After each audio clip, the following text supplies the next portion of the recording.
Hello and welcome to Miss Bliss. Thank you so much for tuning in. I am a first year teacher and just giving tips and helping people just kind of where they're at if they want to get into teaching. This is just my reflection of my last week. So it was a big week. So I had my first emergency, which was so scary and frightening. Everyone was okay at the end, but my aide came in. She was taking care of the kids during the lunch, and all the other teachers, we were all getting together, just eating, about finishing it up, and the aide came in and said one of my homeroom kids was turning purple and blue and getting hives, and their throat was closing up, and it was lunch, so we figured like allergic reaction, but I didn't even have time to think. I was just out the door, like running down to the office, just sprinting, screaming, like, get me an EpiPen, call 911, like just freaking out. Probably not the best person to have an emergency, but so I get the office aide who's like kind of our nurse, and she comes with me back up to my classroom, and the kid is just like absolutely fine. Like he was a little red, like a little bit, but he's like, I'm breathing fine. We were all like all up in his face, making sure he's okay. But his mother was a nurse, so she called, she picked him up, and I mean, he was absolutely fine. Didn't have any allergies even.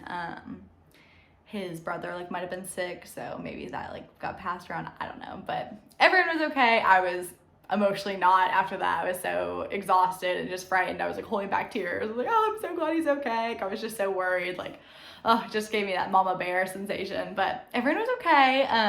And then later that day, I got observed for the first time. That's just like when it was my coach came in. And so it was not as stressful as like having a principal quite, but still, not what you want Friday afternoon. The last 30 minutes of class is when I teach of the day. And so that's when they came in, and I mean, my classroom management was horrible. I mean, they were just up in their seats. They also were presenting for each other, and I have like a lot of ELL students who aren't quite confident and like wanting to present. Also, they're fifth graders, they're not experts of speaking, not that I am either, but it's a little bit more engaging when your teacher is more authoritative and whatnot. But so they were presenting to each other, and it just was mayhem. Like we had kids getting up, walking around, and every time that there was a change, I'd always remind them of the expectation that we're all sitting down, we're paying attention, and we're taking notes. And during the middle of the presentations, they're raising their hand, I can't hear. And it's, oh my gosh, like just be quiet, I'm getting observed. Like, don't they know? So that was frustrating. But my glows were just like good things I did were my energy. So even though it was the last few minutes of class of the day on Friday, I still, kept my positivity, my smiles. That just said I did a really good job of like gentle redirection, which is something I've learned in grad school, kind of narrating what's going on. So if I ask a question, I don't just answer, or I don't ask the first person that raises their hand, because it's the same kid every single time, that just raises his hand for everything.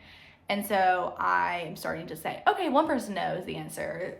Okay, half the class knows the answer. 75%, let's see if everyone knows the answer. I just said it. So like, you all should know it, or it's on the board, or they should just know, like common sense questions. And so that was a really effective tool that I used, and he got to see, which was kind of cool that I was able to use that so quickly.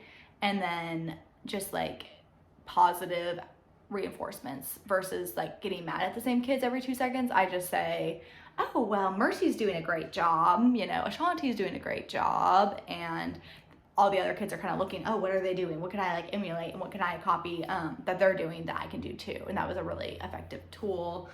And then my use of Google Slides is good. I make these extensive PowerPoints, so that was nice that I got a shout out for those. The things that I didn't do so good was my classroom management. He's like, I understand it's last, he got that it was a terrible time to be observed, but there was a lot of things that were red flags probably. Like the kids just kind of do whatever. I think it's my fact that I'm like so smiley and happy that they're like, oh, like she doesn't really mean business. They'll just like do whatever. So that was kind of frustrating that they wouldn't just cooperate for me. Just because like I want to be like the nice teacher. Because I want to show that I care. But I know that caring is also sometimes like laying down the law, so I need to get better at practice at that.